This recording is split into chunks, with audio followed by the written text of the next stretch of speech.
What's up everyone? James here again for another monthly pickups video. So last month was pretty crazy. I ended up adding almost 100 games to my collection along with 4 different consoles.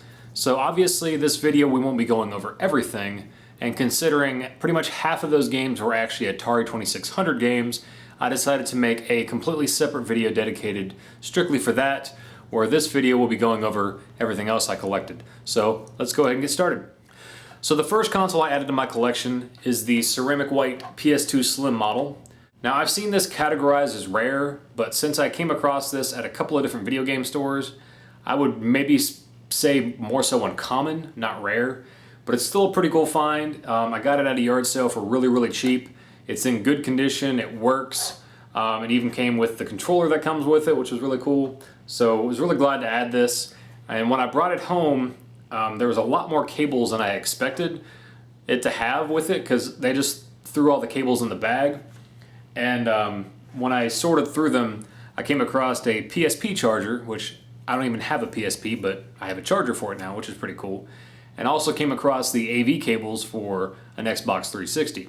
Now, unfortunately, I didn't see those consoles there, so I don't know if I just happened to miss out. Maybe somebody snatched them before I did, or who knows, but still a pretty cool find. So I ended up adding my first handheld system to my collection.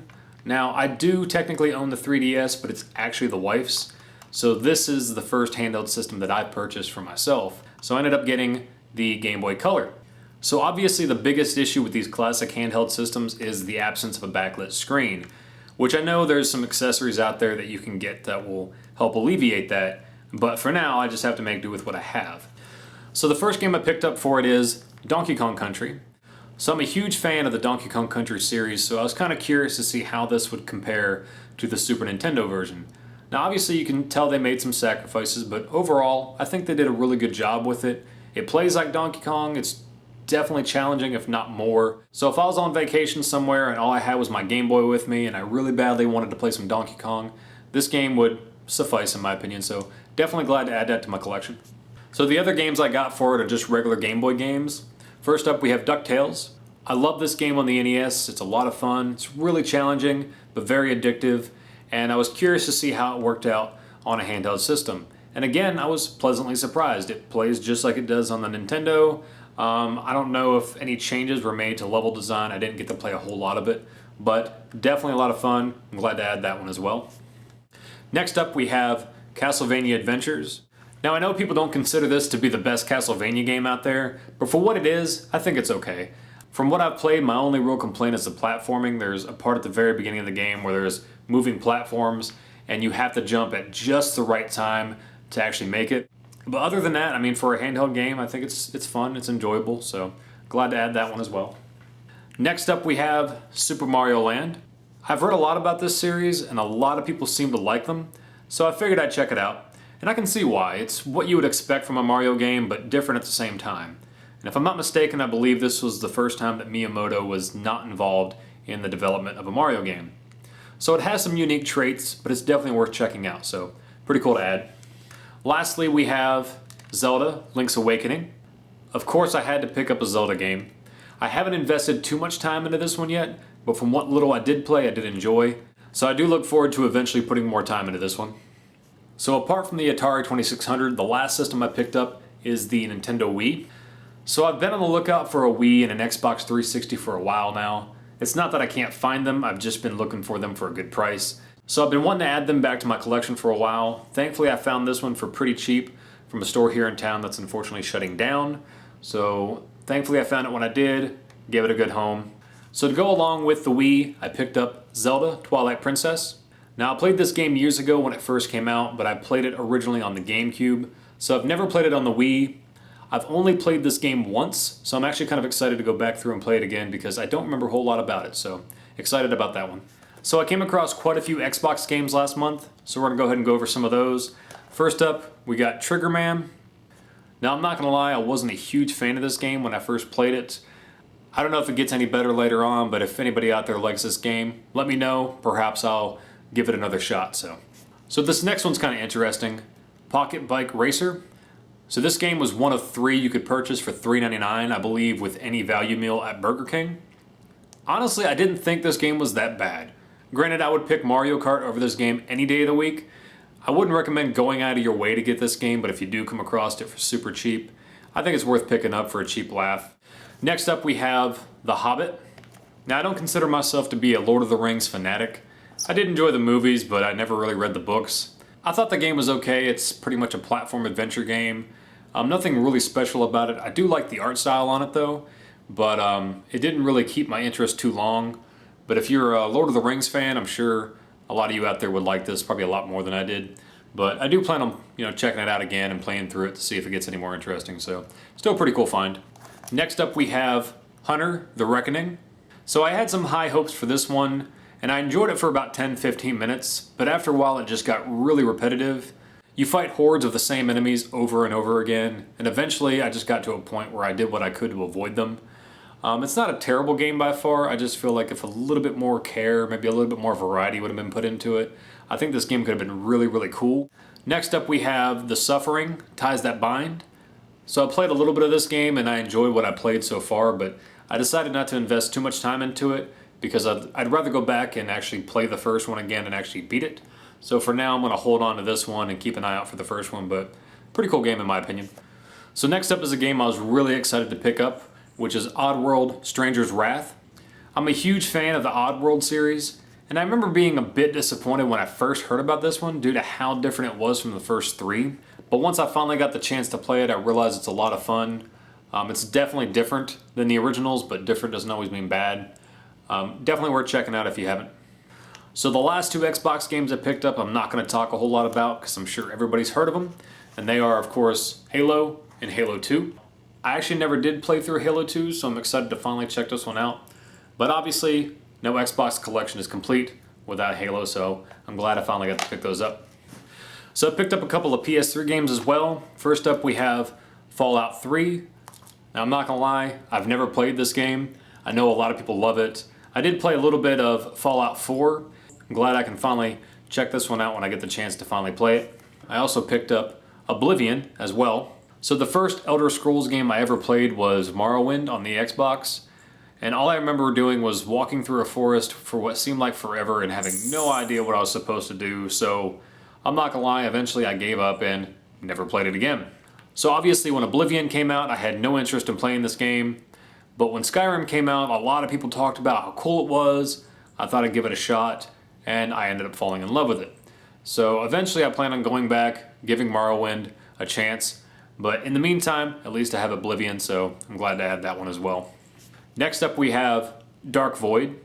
So I played a little of this one. It kind of reminded me a little bit of Uncharted, but nowhere near as good. It's not a terrible game. I'd say it's pretty average overall. I think my biggest complaint about it is there's a lot of enemies to fight, and it takes a lot of shots to take them down.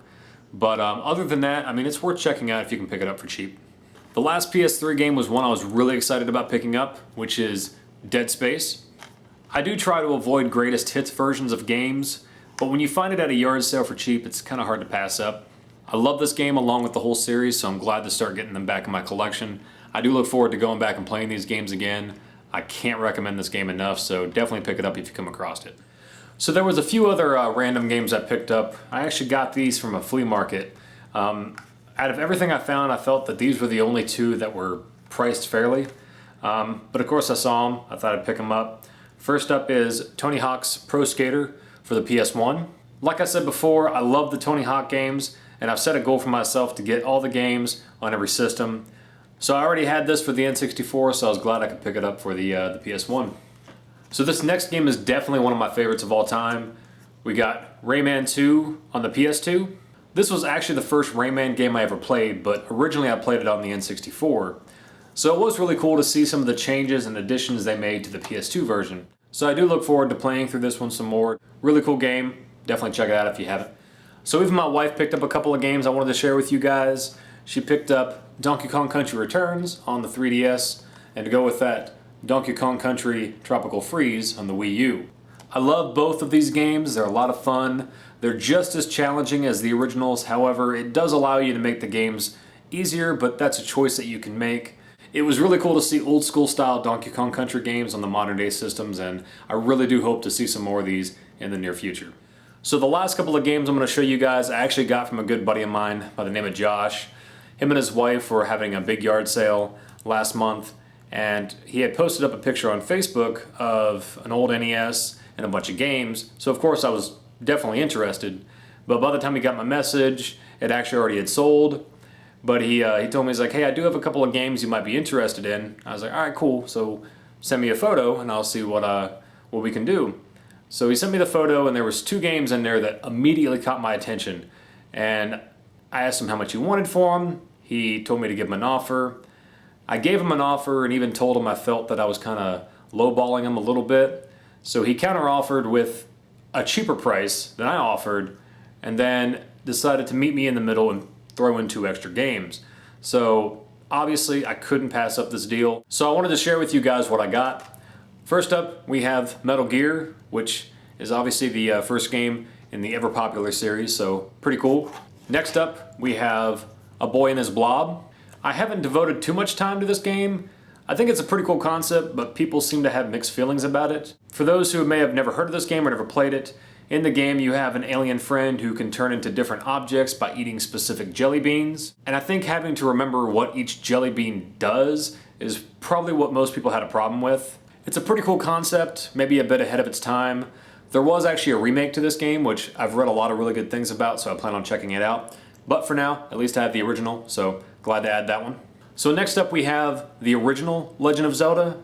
Now I do technically own this game, however I actually own the gray version. So as a collector, being able to get the gold version as well is pretty cool. So to go along with that, I also got Legend of Zelda 2, so glad to add both of these. Next up we have Super Mario World on the Super Nintendo. Definitely one of my favorite Mario games. I know a lot of people out there feel the same way. I've been wanting to add this to my collection for a while, just been trying to get it for a good price, so thank you, Josh, for hooking me up. So the last 2 were the ones that I was most excited about. They caught my attention immediately when he sent me the photo. First up is Super Metroid on the Super Nintendo. So this one is definitely, without a doubt, a sought-after game. I don't really know if it's really considered uncommon, but the price has definitely gone up over the years. So if you don't have this game in your collection and you come across it for a good price, definitely snatch it up while you can, because it's probably not going to get any cheaper. So the last and final game I'm going to show you guys for this month is probably, without a doubt, the most expensive game in my collection at the moment, and that is Dragon Warrior 4. This is another game that's definitely gone up in value. So if you come across either one for a good price, try not to pass it up, because they're more than likely going to keep going up in value. But thanks, Josh, for hooking me up with such an amazing deal. I really appreciate it. So that's it for this month, guys. Thank you so much for watching. If you like what you saw and want to keep up with future videos, go ahead and subscribe. And actually keep a lookout for part 2 of this, where I'll be going over the Atari 2600 along with some of the games I bought for it. So for now, go ahead, if you like what you saw, like the video, comment below, and I'll see you guys soon.